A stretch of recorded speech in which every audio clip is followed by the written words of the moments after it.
বৃষ্টির মধ্যে গত ৩০ জুন ১০টি শিক্ষা বোর্ডের অধীনে এইচএসসি ও সমমানের পরীক্ষা শুরু হয়।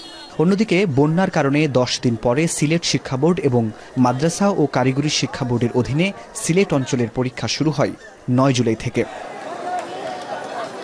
এরপর কোটা সংস্কারের দাবিতে শিক্ষার্থীদের আন্দোলন, সমাবেশ, বাংলা ব্লকেড, কমপ্লিট শাটডাউন, পরিস্থিতি সামাল দিতে কারফিউ জারি।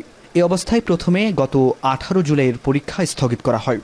তারপর একসঙ্গে ২১, ২৩ ও ২৫ জুলাইয়ের সব শিক্ষা বোর্ডের এইচএসসি ও সমমানের পরীক্ষা স্থগিত হয়। আরেক দফায় ২৮ জুলাই থেকে ১ আগস্ট পর্যন্ত পরীক্ষা স্থগিত করা হয়।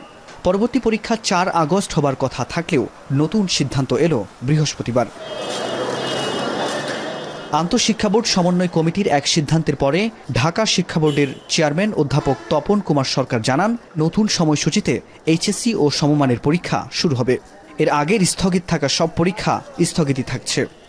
যে স্থগিত পরীক্ষাসমূহ সেগুলো আমরা পুনরায় ১১ই আগস্ট থেকে শুরু করার পরিকল্পনা করেছি। আমরা নতুন শিডিউল প্রস্তুতি করছি।